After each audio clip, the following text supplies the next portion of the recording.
네, 안녕하십니까. 2026학년도 사관학부 입학시험 국어 문제 중에서 고전소설 영일록이라고 하는 작품 같이 읽어보고 풀어보겠습니다.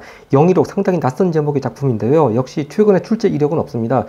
멀리 좀 거슬러 올라가서요. 2022년 3월 달에 고3 학력평가에 출제된 적이 있고, 근래 10년 내에는 EBS 연계고제도 그렇고, 수능이나 모의고사 등등에 출제된 이력이 없습니다. 네, 그렇지만 이제 읽다 보면은 상당히 어디선가 많이 본 듯한 이름이 나옵니다. 그건 읽어가면서 말씀드리겠고요. 일단 길잡이 역할을 할 수 있는 보기부터 먼저 보겠습니다. 자, 27번에 보기가 있습니다. 영일록에서 인물들 간의 관계는 갈등을 겪는데 그치지 않는다. 그럼 갈등 말고 뭐가 있을까요? 인물들은 적대적 태도, 바로 이게 갈등인데요. 적대적인 태도를 바꾸어, 네, 저번 때도 그 독서지문 때도 말씀드렸습니다만, 이 사관학과 국어시험 문제는 편집을 이렇게 세로로 반을 나누어서, 그거 보고 몇 단 편집이라고 하는지 잘 모르겠습니다만, 세로로 반을 나누어서 편집하는 것이 아니고 A4용지 그대로 쭉 가로쓰기를 쭉 이렇게 해가지고 상당히 화면 사이즈하고 맞지가 않습니다. 그래서 이 영상을 보는 분들로 하여금 많이 불편하실 것 같아서 그거 다시 한번 죄송한 말씀과 양해 말씀 부탁드리겠습니다. 하여튼 적대적인 태도를 바꾸어 상대방을 용서하거나 상대방에게 감사를 표하며 화해에 이르기도 한다. 이 과정에서 도술과 같은 도교적 질서가 문제를 해결하는 방편이 되어 유교식의 사회적 성취나 사대부 가의 가치관이 절대적이지 않음을 보여주기도 한다. 자, 어떻게 도술을 써가지고 이렇게 문제를 해결하는지 그거야 당연히 읽다 보면 이해가 될 것 같은데, 문제는 이제 어떤 인물들이 이렇게 적대적인 관계에 있는가, 이 인물들 간의 관계를 파악하는 게 우선 급선무일 것 같습니다. 자, 그럼 일단 지문 첫 줄부터 보도록 하겠습니다. 네, 다음날 아침부터 첫 줄을 시작하는데요. 이게 앞부분 줄거리도 나와 있지 않습니다. 그러면 인물 간의 관계를 쉽게 파악할 수 있을 것 같지만 또 그렇지도 않습니다. 그래서 일단 제가 쭉 읽어나가면서 이 인물 간의 관계를 좀 보충 설명을 같이 좀 중간중간 해드리도록 하겠습니다. 다음날 아침에 형옥이 먼저 나가자 형씨 형제들이 따라 나섰다. 여기서 형옥이 누구냐면요. 여기서 아까 보기에서 나온 갈등 관계, 즉 적대적인 관계에 있는 사람들이 형옥의 두 사위, 소음성이라는 사람하고 손기라는 사람인데요. 하여튼 그 사람들의 장인입니다. 그리고 여기 형씨 형제들은 또 그 형옥의 아들들이 되겠죠. 그러니까 소운성, 손기, 그 두 사위들의 또 처남들이 되겠습니다. 자, 근데 이런 걸 미리 밝혀놓지 않으면 상당히 읽어나가면서 파악하기가 좀 시간이 많이 걸리는 그런 지문인 것 같습니다. 하여튼 형옥, 즉 이 집안의 최고 어른인 아버지가 나가고 아들들이 따라 나선 상황입니다. 모두 가벼운 옷차림을 하고 좋은 말에 올랐는데 유독 손기가 제가 미리 말씀드리지만 사위고요. 여기 적대적인 관계에 있는 이 지문의 주인공 두 명 중에 한 명입니다. 손기만은 낡은 두건의 허름한 베옷을 입었다. 그리고 손기가 어린 아이를 불러 작은 낙이. 자, 이 작은 낙이라고 하는 동물이 어떤 서사적 기능을 하는지 좀 이따가 또 문제에서 보겠습니다. 작은 낙 위에 안장을 올리게 하자 개야가 웃으며 말하였다. 자, 개야가 누구냐 하면은 그 다음 개야 말 보면 알 수 있습니다. 당신의 복장이 너무 검소합니다. 이렇게 당신이라고 손기를 칭하지 않습니까? 바로 개야는 손기 부인 되는 사람입니다. 네, 손기 처고요. 당신의 복장이 너무 검소합니다. 모름지기 어진 사람의 마음을 가져 이전의 원한을 갚으려고 독간소산을 부리지 마십시오. 두 집안의 좋은 분위기가 깨질까 염려됩니다. 라고 했는데, 여기서 아니 대체 앞부분 줄거리도 주어지지 않고 이전의 원한이란 무엇인가 이렇게 다짜고짜 뜬금없죠. 제가 좀 참고로 그냥 추측성으로 말씀드리자면요, 이 손기가 상당히 생김새가 추하고 태어날 때부터 장애를 가지고 태어났다고 합니다. 근데 이 형옥이라고 하는 사람이, 이 사람이 아마 벼슬이 참지정선가 그런 사람인데, 좀 높은 벼슬의 사람인데, 어느 도인이 이렇게 손기를 청거했다고 그럽니다. 그러니까, 생긴 건 그래도 상당히 재주가 뛰어난 사람이다. 그러면서 이 어느 도인이 손기를 청거를 해서, 그래서 형옥이 손기를 자기 아마 막내딸인가 하여튼 딸 7 중에서 6번째 딸인가 하여튼 자기 사위로 맞이했습니다. 네. 자, 그런 상황이니까, 그러니까 그런 사람이 이렇게 사위로 들어왔으니까 이 장인 형옥 빼고 나머지 장모 포함해서 이 형씨 형제들 처남들이 볼 때는 얼마나 마음에 안 들겠습니까? 그러니까 이렇게 처가집에 오자마자 아주 모든 식구들로부터 구박을 받았다고 합니다. 그래서 아마 여기서 나와 있는 이전의 원한이라고 하는 거는 처가 식구들로부터 구박받은 여러 에피소드를 말하는 것이 아닌가 그렇게 추측이 됩니다. 하여튼 여기서 이전의 원한이 무엇인가가 굳이 정확히 알려져 있지 않더라도 일단 여기 지문에서는 문제 푸는 데는 큰 지장이 없을 것 같고요. 하여튼 손기라고 하는 사람이 이 형씨 집안에 장가 들어서 사이로 들어오게 된 내력에 대해서 제가 간단히 말씀드렸습니다. 하여튼 이렇게 손기의 부인 개야가 말을 했고요. 손기는 말없이 그저 웃기만 하고. 근데 이렇게 보통 드라마도 그렇고 소설도 그렇고 그저 말없이 웃기만 한다. 뭔가 속에서 다 계획이 있다는 걸 암시하고 있습니다. 웃기만 하고 길을 나서 소은성과 함께 나란히 갔다. 소은성은 어디서 많이 들어본 이름이지 않습니까? 네,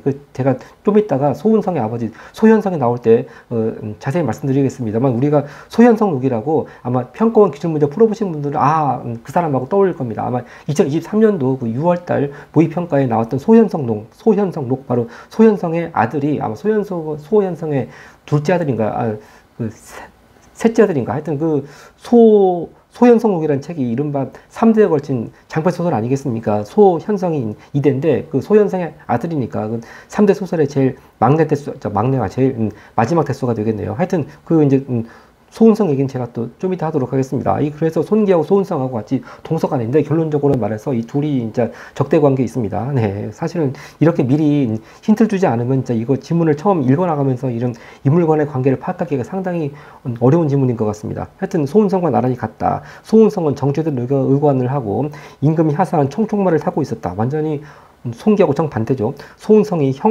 형할림 형제와 함께, 여기서 형이 형동원상할 때 형이 아니고 장인어른 집안이 형씨 아니겠습니까? 형옥이 장인이고 그 아들들, 즉 이 주인공들의 처남들이 형씨 형제들입니다. 아마 그리고 형씨 형제들 중에서 제일 맏형이 아마 한림 학사 벼슬을 하는 사람 같아요. 그래서 한림 형제 이렇게 표현했습니다. 여기서 형이 형동상할 때 그 형자가 아니고 형씨라는 말이고 한림은 벼슬을 가리키는 말이 되겠습니다. 그래서 소은성이 한림 형제, 즉 처남들과 함께 이렇게 성문을 지나자 형씨 집안의 하인 모두가 그 모습을 보고 감탄하였다. 성문을 지나자 소은성이 채찍을 휘두르며 형할림에게 말하였다. 이렇게 날씨가 화창하고 풀도 길지 않으니 변수가까지, 여기서 변수가까지가 변수가가 아마 강물 이름입니다. 그래서 변수가 강물 근처까지 말 달리기가 무척 좋을 듯합니다. 우리 모두 함께 말을 달려 꼴찌에게는 벌칙으로 변수의 물을 떠먹이는 것이 어떻겠습니까? 여기서 소은성이 왜 이런 말을 왜 했습니까? 바로 손기를 골탕 먹이기 위해서 그런 거죠. 왜냐하면 딱 소은성이 봤을 때는 가장 꼴찌가 유력한 사람이 누굽니까? 바로 손기죠. 왜냐하면 자기는 이렇게 말을 타고 가고요. 형제들도 같이, 여기 형제들도 같이 좋은 말 이렇게 타고 가지 않습니까? 그런데 반면에 유독 이 손기는 제대로 진짜 레이스를 할 수 없는 나귀를 타고 가고 있습니다. 그러니까 딱 봤을 때 이렇게 꼴찌는 당연히 손기가 맡아놨겠구나. 그렇게 생각을 하고, 아마 변수의 굉장히 더러운 물일 것 같아요. 그러니까 벌칙으로 이렇게 꼴찌한 사람한테 변수 물 먹이자는 말이 나오겠죠. 이렇게 먼저 제안을 했습니다.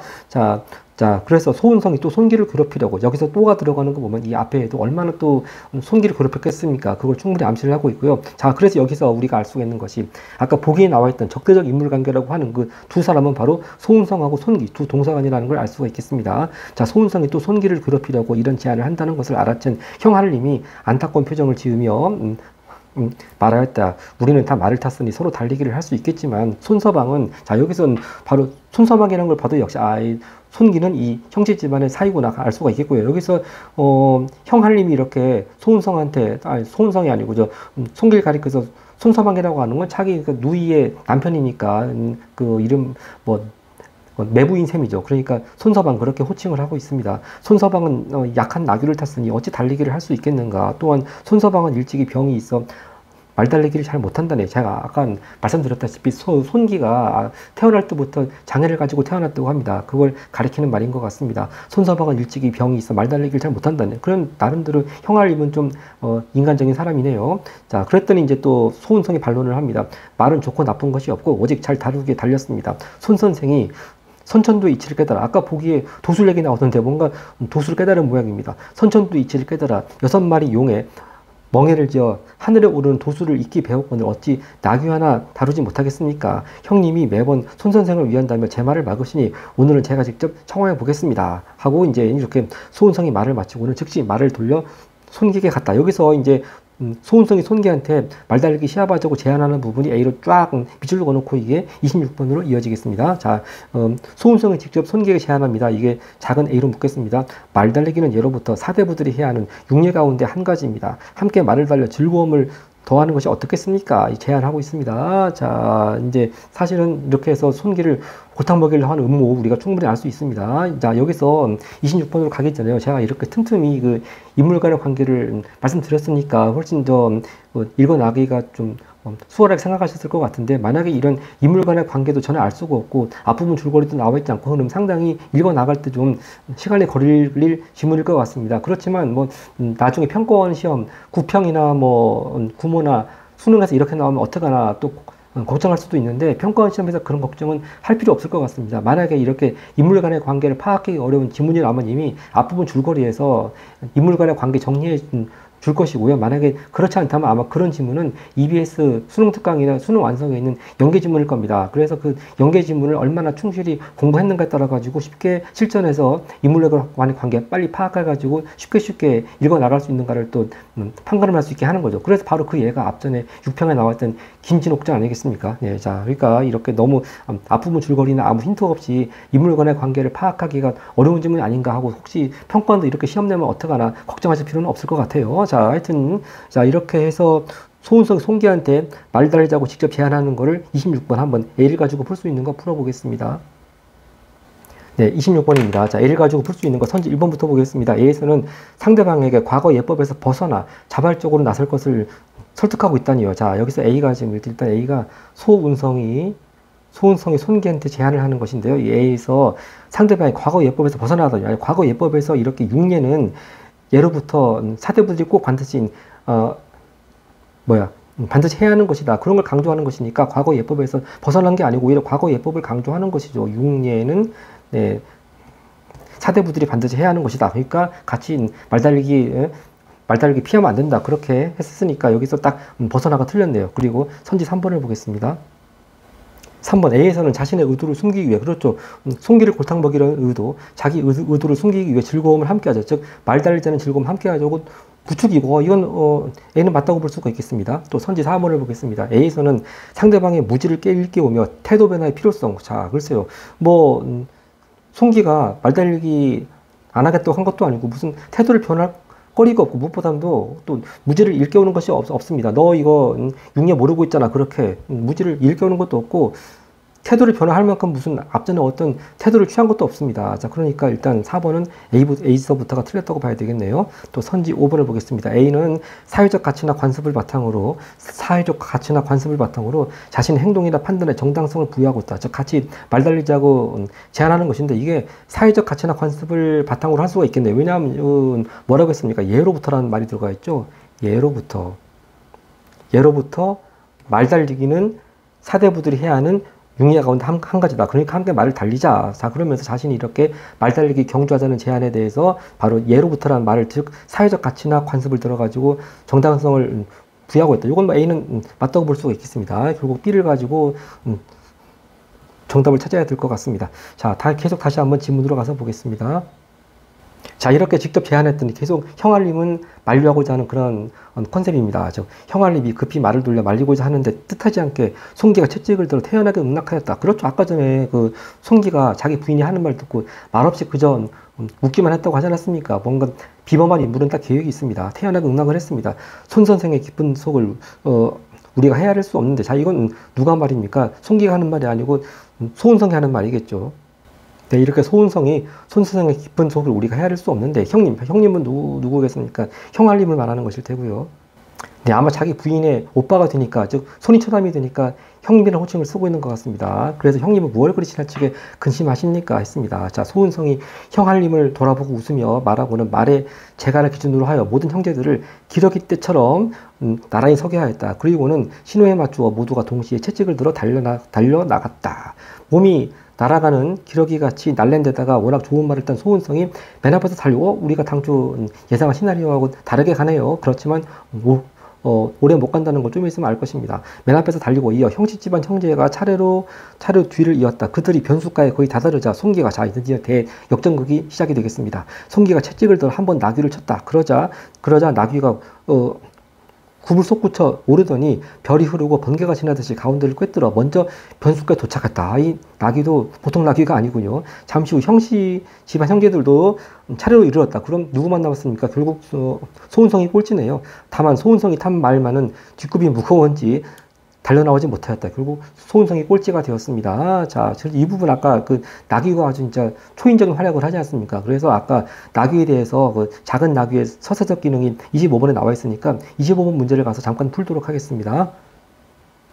자, 25번입니다. 우리 방금 봤던 작은 나귀의 서사적 기능인데 보통 나귀가 아니죠. 진짜 딱 이걸 한마디로 표현한 것이 선지 2번입니다. 손기가 신이한 능력을 발휘하는 수단으로 활용한다. 뭐 딱 2번 확실한 정답이네요. 나머지는 뭐 더 볼 필요도 없겠습니다. 근데 기왕 나귀가 나온 김에 제가 또 떠오르는 문학작품이 있죠. 이번 특히 2026학년도 금년도 나온 수능특강에 수능특강 문학 갈래복화에 진짜 우리나라 문학작품 현대소설 중에서 레전드 같은 나귀가 나오지 않습니까? 제가 알고 있었듯이 금년 수능특강 갈래복합 11번째 지문, 바로 이호석의 메밀꽃 필무렵에 나온 바로 허생원이 모른 나귀. 이렇게 허생원이 장돌뱅이 장사하기 위해서 몰고 다닌 나귀가 참 레전드 아닙니까? 네. 특히 이제 허생원이 그 지문 속에서 보면은 나귀가 참 자기처럼 볼품없이 못생겼음에도 불구하고 또 새끼를 본 걸 굉장히 감각하게 생각을 하고 있고요. 특히 이제 마지막 지문 부분 가서 그 이제 물에 빠져가지고 같이 건너가는 장면이 나오는데 이제 그 동이 그 자기 이제 아들일 것으로 강력하게 작가가 암시를 주고 있는 그 동의의 손에 그 채찍이 왼손에 들려 있었다. 그렇게 되지 않습니까? 그러면서 동의가 허생원의 같은 왼손잡이 그 핏줄을 이어받은 혈육임을 강하게 암시하는 그런 장면이 나오죠. 바로 하여튼 기왕 나귀가 나온 김에 또 우리 요번에 수능특강에 나왔던 레전드 같은 나귀, 허생원의 나귀가 같이 떠올려서 이렇게 잠깐 메밀꽃 필 무렵 말씀드렸습니다. 하여튼 나머지 지문 볼 필요도 없고 다시 한번 계속 지문으로 가서 보겠습니다. 자, 이렇게 소은성이 먼저 말달기 제안했고 또 벌칙까지 제안하지 않았습니까? 근데 정작 자기가 꼴찌했습니다. 네. 모든 사람이 배에 오른 후야 겨우 도착한 소은성이 말에서 내려 자리에 앉았다. 손기는 참 잠잠히 말없이 앉아 있었고 형알림은 크게 웃었다. 소은성은 말을 오래 세워놓아 발에 병이 났다고 핑계를 대며 탄식하였다. 형제 가운데 둘째와 셋째가 하인에게 물을 가져오게 하고는 소은성에게 빨리 마시라고 재촉하였다. 즉 벌칙이죠. 자, 너가 벌칙을 제안했으니까 너가 실천해야지, 그런 뜻이죠. 네, 빨리 마시라고 재촉하였다. 비록 말을 잘하는 소은성이었지만 상황이 이렇게 되자 난처한 기색을 숨기지 못하고 주저하였다. 그래서 실제로 이 물을, 변숫가의 물을 먹었는지 안 먹었는지는 모르겠습니다. 일단 여기서 끊어지고 이제 중략 부분 줄거리가 나오네요. 자, 이 중략 부분은 어떤 내용이 있는지 잠깐 보겠습니다. 소은성은 손기를 적대시하는 마음이 여전하다. 그러나 어린 아들이 요사스러운 광대에게 혼을 빼앗겨 죽을 위기에 처하자 태도를 바꾸어 손기를 찾아가 도움을 청한다. 손기는 도술, 아까도 보기 도술 나왔죠. 도술로 소은성 아들을 위기에서 구해주고 요사스러운 광대를 죽이지 말라고 당부한다. 참 역시 주인공답게 인자하시네요. 자, 이렇게 해서 중략이 끝났고 이제 또 중략 다음에 지문이 이어지겠습니다. 집안은 이미 아이가 돌아왔다며 기뻐하는 소리가 가득했다. 소은성이 송기의 신기한 재주에 감탄하며 마음속으로 칭찬하고 있는데, 자, 여기서 마음속으로 칭찬하고 있다고 하는 것은 아까 보기에도 그런 그 취지의 문구가 나오지 않았습니까? 즉 적대적인 태도를 바꾸어서 상대방을 뭐랄까 좀 인정해주는 그런 거가 있겠죠. 마음속으로 칭찬하고 있는데 문지기가 급히 들어와 고하였다. 어제 놀이판에 와 노름을 놀았던 광대가 묶인 채 문 밖에 이르렀습니다. 자, 그 이제 과연 이 묶여있는 광대를 어떻게 처리할까요? 다음 페이지로 이어지겠습니다. 자, 그 다음 페이지 이어집니다. 주위에 있던 사람들이 모두 놀랐으나 이미 알고 있는 소은성, 그렇죠. 이 광대가 어떻게 붙잡혀 왔는지 내막을 알고 있겠죠. 소은성은 놀라는 기색 없이 아버지 소현성, 자, 드디어 우리한테 익숙한 인물 등장했습니다. 아버지 소현성에게 가서 그동안의 경과를 아뢰었다. 그리고 하인들에게 광대를 잡아들이라고 명령하였다. 여기서 잠깐 이제 아까 제가 소은성 처음 나왔을 때 말씀 잠깐 드렸지만 바로 이 소현성, 우리가 그 2023학년도, 즉 2022년 6월에 시험 봤던 그 평가원 6월 모의평가에 바로 고전소설에 소현성 녹이 출제가 되었습니다. 물론 그때 나온 소현성 녹은 또 EBS 연계 신문이었죠. 근데 막상 아마 시험에 출제가 된 거는 아마 그 장면이 나왔습니다. 이제 소현성이 여러 명의 부인들이 있는데 항상 부인들이 여러 명 있으면 꼭 서로 시기하고 모함하고 질투하고 그런 스토리가 나오지 않습니까? 그래서 그런 서로 부인들 간에 모함하고 시기를 꾸미는 부분 뭐 그런 게 나오는데 특히 그 중에 신기한 게 얼굴이 바뀌는 약을 먹고 자기 라이벌 부인처럼 둔갑을 하는 겁니다. 그러다가 다 탈로가 나고 혼나고 그런 장면이 나오는데 하여튼 그런 장면이 그때 23학년도 6월 모의평가 소현성록에 나왔습니다. 그래서 다시 말씀드리지만 소현성록이라고 하는 건 이렇게 3대 걸친 장편 소설이고 소현성이 2대째고 그 아들 소은성이 3대째입니다. 그래서 또 이 상당히 그 네임드가 있는 주인공은 이렇게 처갓집의 측면에서 아마 이 영희록은 작품을 만든 것 같아요. 네, 계속 보도록 하겠습니다. 자, 이제 소은성이 크게 화를 내며 큰 소리로 꾸짖습니다. 요망한 놈 하면서 B가 이제 소은성이 광대를 꾸짖는 장면. 소은성이 광대를 꾸짖는 장면이 B로 해서 길게 밑줄을 묶고 있고, 역시 아까 우리 A에서 봤듯이 26번 문제에 나와 있습니다. 한번 보고 26번을 풀어보겠습니다. 감히 하늘을 속이고 사람 목숨을 해치며 세상의 도리를 어지럽혔으니 9번 죽어도 죄를 용서하지 못하리라. 항상 꼭 마치 죽일 것처럼 이렇게 말하는 장면에서 끊고 26번을 가서 보겠습니다. 26번. 아까 전에 우리 A만 가지고는 정답을 찾지 못했죠. 이 B 부분은요. B 부분은 소은성이 광대에게 아주 화를 내는 장면입니다. 광대에게.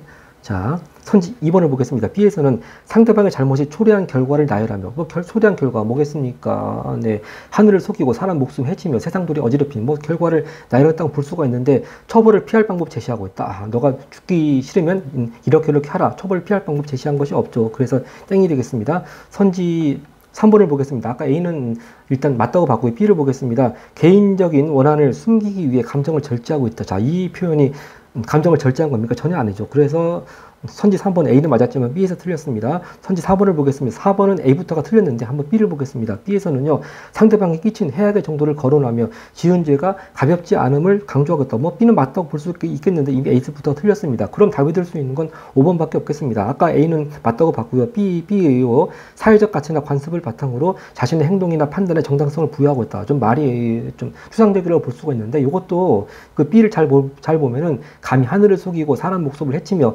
세상의 도리를 어지럽혔으니 있습니다. 바로 여기서 그 세상의 도리를 어지럽혔다. 세상의 도리. 바로 이 세상의 도리가 선지 5번에서 말하는 사회적 가치나 관습을 말하는 것이 되겠죠. 그러면서 자기가 이 광대를 죽이려고 하는 행동에 정당성을 부여하고 있는 것이 됩니다. 그래서 선지 5번이 지금 선지 내용이 좀 추상적이라서 약간 아리까리 하다고 생각되더라도 일단 1번, 2번, 3번, 4번 확실히 다 적절하지가 않기 때문에 답이 될 수 있는 건 5번밖에 없겠습니다. 그래서 선지 5번 가장 적절한 걸로 찾으면 되겠습니다. 계속 이제 지문 마지막 보도록 하겠습니다.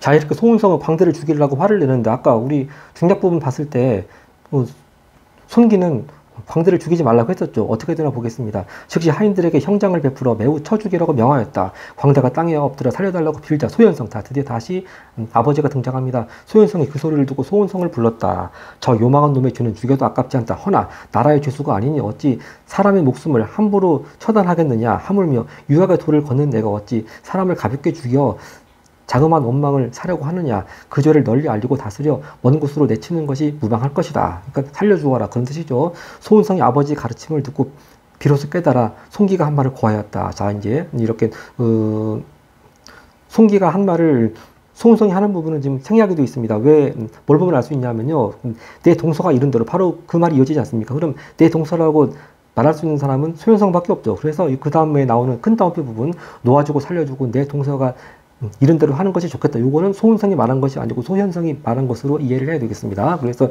송기가 시킨 대로 놓아주고 살려주어라, 그런 뜻이겠고요.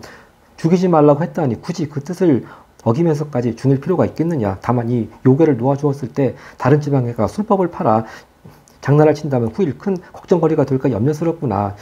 제가 집으로 올 때 송기 말하는 거죠. 동서가 부적 하나를 주면서 이 부적을 광대에게 주어 훈계하면 더 이상 제멋대로 굴지 못할 것이라 하였습니다. 그렇다면 염려가 없겠구나. 말을 마치고 소은성이 밖으로 나가 매질을 그치게 하고 손기가 준 부적을 꺼내어 광대에게 보여주었다. 부적을 본 광대가 갑자기 눈물을 흘리고 머리를 조아리며 예를 갖추었다. 다시는 감히 나쁜 마음을 먹지 않을 것입니다.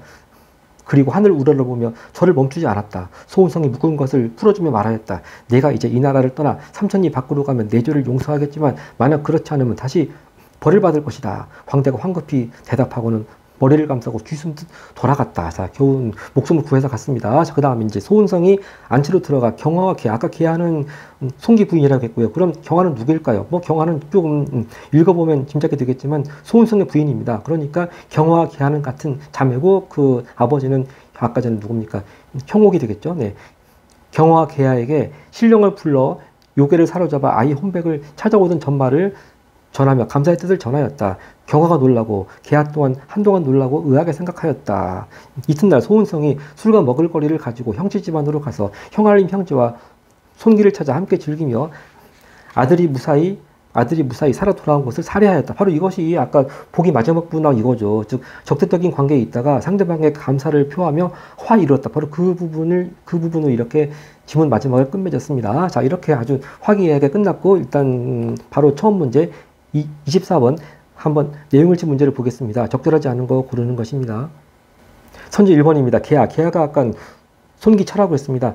허름하게 차려입은 손기에게 좋은 분위기를 깨지 말 것. 즉, 이전의 원한을 갚자고 좋은 분위기 깨지 말라. 이전의 원한이 뭔지는 나오지 않았습니다. 하여튼 좋은 분위기 깨지 말 것을 당부한 거 맞습니다. 당연히 선지 1번 적절하고요. 선지 2번 보겠습니다. 형아님은 일찍이 병이 있어. 제가 아까 참고로 말씀드렸지만 손기는 장애를 가지고 태어났다고 했습니다. 일찍이 병이 있어 말 달리기를 잘하지 못하는 손서방을 위로했다. 자, 여기까지는 그럴싸해 보이는데요. 말 달리기를 잘하지 못한 손서방.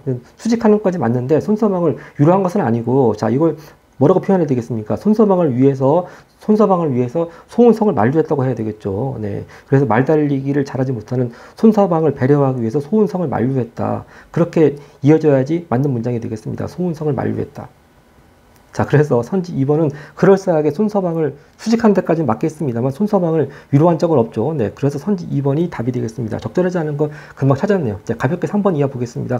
형씨 형제들은 핑계를 대는 소은성에게 변수의 물을 마시라고 재촉했다. 그렇죠. 너가 벌칙을 제안했으니까 제안한 사람이 실천하라 그렇게 재촉을 했고요. 네, 실제로 마셨는지 안 마셨는지는 이 지문만 가지고는 알 수 없다고 했습니다. 선지 4번입니다. 소현성은 광도로 인해 벌어진 사건의 결과를 아들에게 전해 들었다. 거꾸로 말하자면 소은성이 자기 아버지한테 이 광도로 인해 벌어진 사건의 경과를 들려주었죠. 네. 그래서 주어하고 주어하고 객체만 바꾸면 그대로 지문 속에 들어가 있는 것과 맞습니다. 4번도 적절하고요. 선지 5번을 보겠습니다. 손길은 동서 소은성이죠. 동서 소은성에게 자신이 준 부적을 광대에게 주라고 했다. 즉 부적이 손길을 거쳐서 소은성을 거쳐서 그 다음에 광대에게 갔습니다. 이렇게 부적이 건너간 경도 그대로 맞습니다. 선지 5번도 맞고 적절하지 않은 거 2번 확실하겠습니다. 자, 그 다음 마지막으로 보기가 있는 27번을 보겠습니다.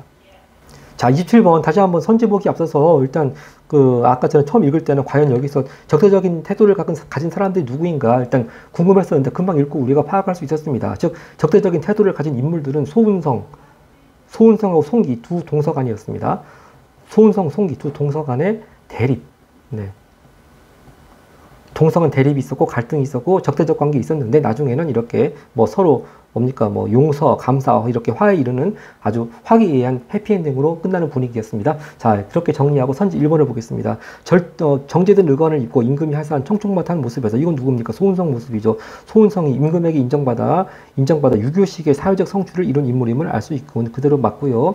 선지 2번입니다. 말을 달려 꼴찌에게는 벌칙으로 변수의 물을 떠먹이자. 이것도 누굽니까? 소은성이 제안했죠. 네, 소은성이 제안했습니다. 소은성이 적대적인 태도를 지니고 손기를 골탕 먹이려 함을 알 수 있고 우리 그대로 알 수 있습니다. 맞고 선지 3번 손기의 신기한 재주에 감탄하며 마음속으로 칭찬. 아까 이건 중요한 이유죠. 즉 소은성이 자기 아들을 이렇게 손기가 구해준 거 마음속으로 칭찬했습니다. 소은성이 도교적 질서로 바로 그거죠. 도술 부렸으니까 도술을 부려가지고 도교적 질서로 문제를 해결할 수 있다고 인정하게 되었음을 알 수 있고 이것도 그대로 맞겠네요. 자, 여기서 도교적 질서로 문제를 해결한 것은 뭐겠습니까? 바로 아들을 광대에게서 구한 것이죠. 네. 아들을 광대에게서 구함. 네, 그렇게 바로 도수를 써가지고 도교적 질서로 문제를 해결할 수 있었고 그거를 또 당연히 소은성도 인정했습니다. 다음 선지 4번을 보겠습니다. 묶은 것을 풀어주며 멀리 가지 않으면 다시 벌하겠다. 이거 누가 말하는 겁니까? 소은성이 말하는 것인데 소은성이 아버지 뜻을 따라 사대부가의 가치관에 절대적이지 않다고 여기게 되었음을 알 수 있고 이걸 말을 꼬았네요. 자, 여기서 소은성이 광대를 묶은 것을 풀어주라고 한 거는 송기도 그렇게 당부했고 아버지도 그렇게 하라고 했습니다. 그러니까 아버지 뜻을 따라까지는 맞는데 즉 아버지가 이렇게 소은성한테 광대 죽이지 말고 풀어주려고 하는 건 뭐를 따르라고 하는 것입니까? 즉 여기 지문 나온 표현을 따르자면은 유교의 도를 따라서 그렇게 함부로 죽이지 말라고 그랬죠. 유교의 도를 따라. 그러니까 일단 요걸 아버지 뜻을 따라를 요걸 다른 말로 한다면 유교의 도를 따른 것입니다. 네, 유교의 도를 따라가지고 이렇게 묶여있는 광대를 풀어준 것인지, 그런데 이거하고 사대부의 가치관이 절대적이 않다고 여기에 된 거하고 완전히 말을 꼬아는 거고요. 그래서 참고로 더 부연 설명하자면 여기서 이제 사대부의 가치관이, 즉 유교적인 가치관이죠. 절대적이지 않다고 여기에 되었으면 알 수 있고, 그건 뭐 가지고 알 수 있는 겁니까? 바로 위에 3번으로 이어지겠습니다. 즉 도교적 질서로 문제를 해결할 수 있다고 인정하게 된 거, 바로 이것이 바로 사대부가의 가치관이 절대적이 않다고 여기에 되었음을 알 수 있군. 바로 이거는 바로 선지 3번에 도교적인 질서로 문제 해결한 거, 즉 아들을 도수를 써가지고 광도로부터 구해온 것, 이걸 인정함으로써 사대부 가치관이 절대적이지 않다고 여기에 되었음을 알 수 있는 것이죠. 이걸 한번 빨간색으로 화살표를 이어보겠습니다. 네, 이렇게 선지 4번의 마지막 부분, 사대부의 가치관이 절대적이지 않다고 여기에 되었다고 하는 건 오히려 선지 3번에 나와 있듯이 도교적 질서로 문제를 해결할 수 있다고 인정하게 된 것에 연결되는 것이지, 이 묶여있는 광대를 풀어준 것은 이렇게 사대부가의 가치관이 절대적이지 않다고 여기에 되어서 풀어준 것이 아니고 유교의 토를 따르라는 아버지의 뜻, 그리고 동서, 손기, 당부를 따른 것입니다. 그래서 선지 4번이 적절하지 않은 것 답으로 고르면 되겠습니다. 자, 그리고 마지막 5번입니다. 술과 먹을거리를 가지고 형알림 형제와 손기를 찾아가 살해하는 장면에서 소은성이 문제를 해결해 준 손기에게 감사를 표하며 손기와 화해에 이르렀음을 알 수 있고, 요거 아까 그대로 제가 지문 마지막 부분에서 말씀드렸습니다. 당연히 적절하겠습니다. 자, 그렇게 해서 좀 약간 낯설은 질문이긴 했지만 또 이렇게 인물 간의 관계를 알게 되면 참 은근히 재밌는 질문이네요. 그리고 또 평가원 기출문제를 풀어보시는 분들은 또 소현성록에 나오는 그 주인공들이 또 이런 관점에서도, 즉 처갓집의 관점에서도 소설을 만들었구나 하고 흥미있게 볼 수 있는 질문이 되겠습니다. 네, 고맙습니다.